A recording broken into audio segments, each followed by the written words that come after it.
Salam untuk kita semuanya, berjumpa lagi dengan saya di channel Aritela Tutorial, tempat kita untuk berbagi informasi seputar informasi pendidikan dan informasi guru, serta informasi honorer dan informasi lain yang ada hubungannya dengan dunia pendidikan dan guru dan dunia honorer atau informasi yang relevan.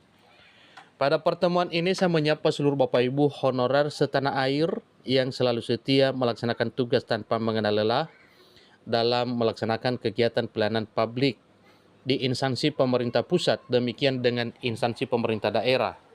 Saya yakin bahwa Bapak Ibu honorer selalu semangat dan selalu dalam keadaan sehat walafiat.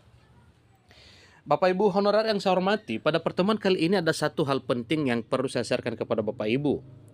Saya juga menyapa Bapak Ibu penonton setia channel ini.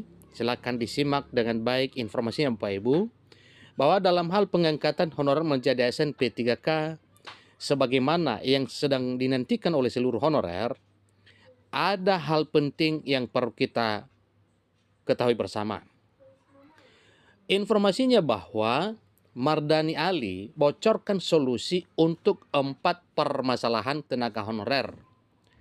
Namun pertanyaan, apa sajakah 4 permasalahan tenaga honorer tersebut? Mari Bapak Ibu simak informasi berikut sampai selesai. Dan bagi Bapak Ibu yang sedang menonton, demikian, dan Bapak Ibu yang mungkin baru menemukan informasi melalui channel ini, jangan lupa dukung channel ini dengan cara like dan subscribe, share, dan komen, serta nyalakan tombol notifikasinya supaya semua informasi yang disalurkan melalui channel ini selalu update di layar Bapak Ibu. Tanpa basa-basi lagi, langsung pada informasinya.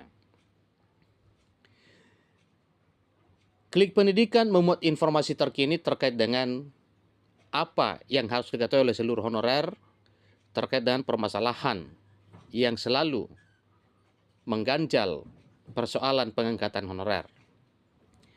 Mardani Ali selaku anggota Komisi 2 DPR terus memperjuangkan nasib honorer supaya mendapatkan kesejahteraan.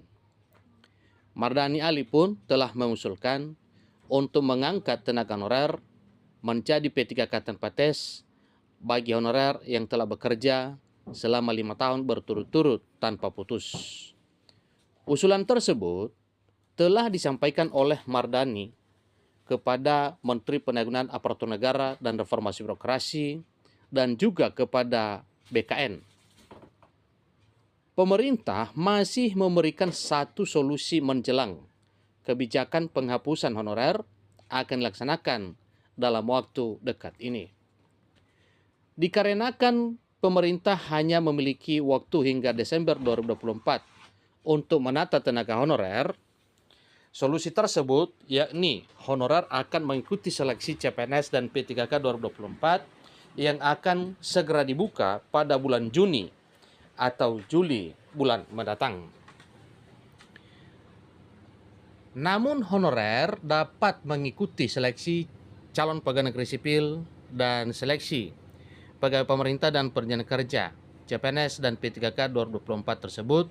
Ini merupakan honorer yang datanya sudah terverifikasi oleh BKN atau Badan Kepegawaian Negara.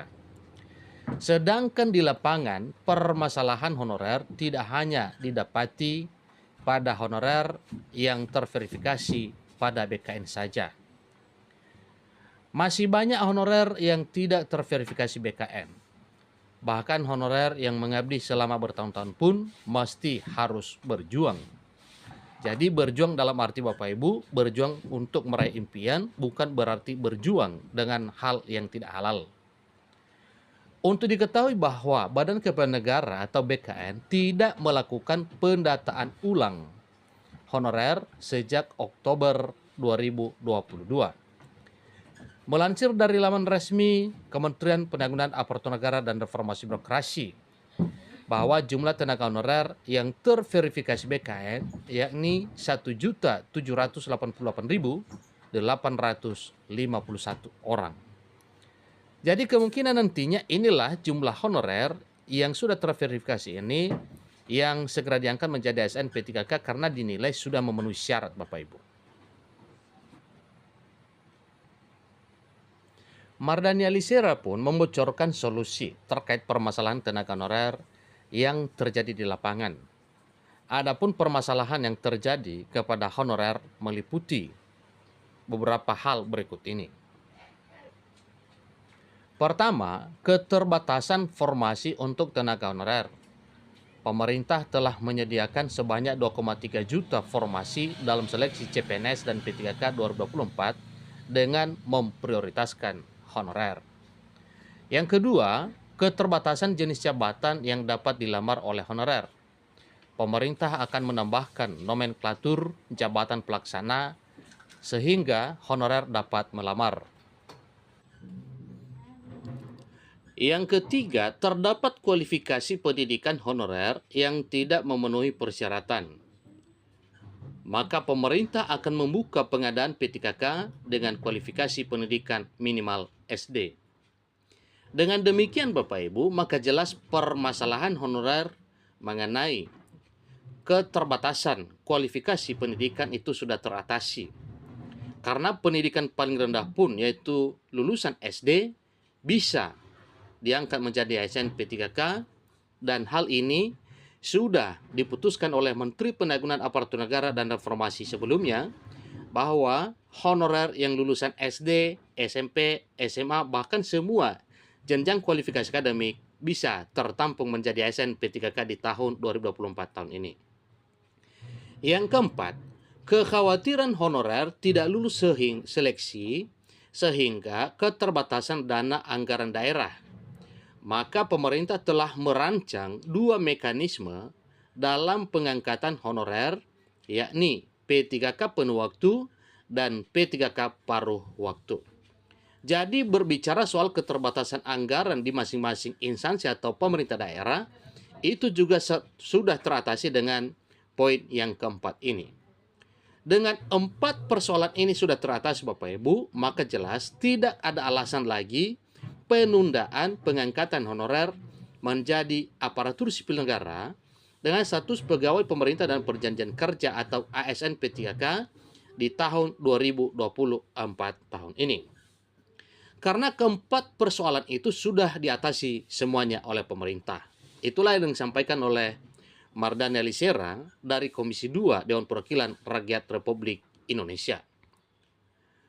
Itulah 4 permasalahan yang dikhawatirkan oleh tenaga honorer.